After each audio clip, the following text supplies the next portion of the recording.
Wise अप्रैल खबर से जारी खबर शेयर कंदासीं मंगनवारी खां।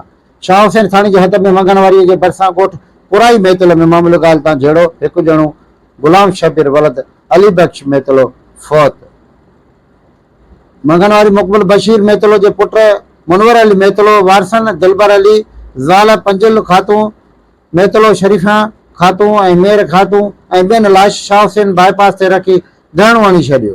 एहतिजाजी मुदारिके रोड जे ॿिन्ही पासनि खां ट्रैफिक मुअतल थी वई।